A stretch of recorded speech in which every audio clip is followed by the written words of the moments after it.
Bismillahirrahmanirrahim. Kawan-kawan, Assalamualaikum warahmatullahi wabarakatuh. Hari ini kita sudah sampai ke satu tempat di mana hadiahnya Trump dan Amerika Serikat dan Israel itu dibawa ke sini. Itu satu hadiah yang dibawa. Itu pas pada hari Idul Fitri dibombardir oleh Amerika Serikat dan Israel. Dan itu bukan militer, yani kalau apartemennya atau kompleknya bukan komplek militer, itu hanya civilian, itu hanya orang biasa yang duduk di sini. Dan 5 orang dari satu keluarga dijatuh syahid. Ada satu keluarga di sini di lantai kedua. Dari 6 orang, 5-nya sudah jatuh syahid. Hanya ada satu yang masih hidup. Insyaallah nanti kita akan berjumpa sama dia.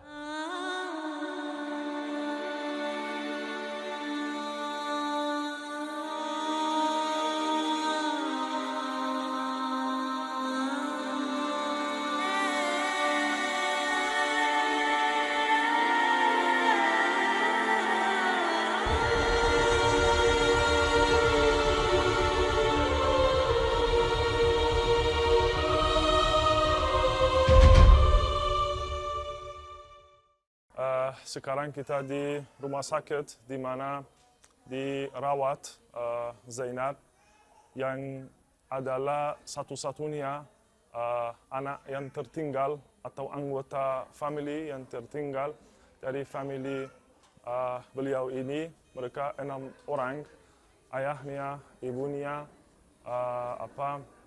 neneknya, saudaranya dan saudarinya, semuanya jatuh syahid dan gugur syahid.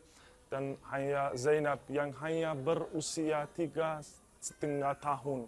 Umurnya hanya 3,5 tahun. Beliau ini yang sudah masih hidup tapi dalam keadaan koma. Dan ini adalah satu instance ataupun satu contoh dari bantuan yang dibawa oleh Presiden Trump. Ya, dia bilang the help is on the way. Ya, bantuan ada dalam jalan. Ya, ini satu bantuan yang mereka bawa untuk negara Iran, untuk orang Iran. Ini hanya satu contoh. Di semua rumah sakit di Iran ada banyak contohnya macam Zainab. Dan problem yang mereka punya bukan masalah nuklir, bukan masalah rudal Iran, bukan itu. Problem yang mereka punya dengan kepercayaan orang Iran itu, kepercayaan terhadap Islam dan kepercayaan terhadap Al-Quran.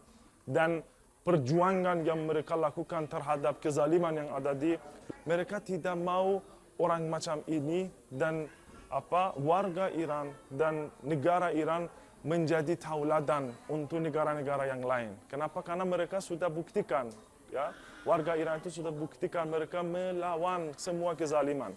Mereka tidak akan surrender terhadap kezaliman yang ada di dunia. Ini yang mereka takut. Di satu hal mereka ada embargo atas obat-obatan untuk butterfly disease di Iran. Mereka tidak memperbolehkan obat-obat itu masuk di Iran. Itu satu bantuan lagi atau bentuk dari bantuan mereka untuk warga Iran. Dan ini juga bombardir ini adalah satu contoh lain untuk untuk membantu orang ini. Ya, bombardir atau penolakan ataupun embargo obat-obatan itu hanya contoh-contoh atau bentuk-bentuk dari bantuan yang kita dapat dari negara-negara barat, negara-negara hegemon, negara-negara yang mau menguasai negara-negara lain, termasuk Iran.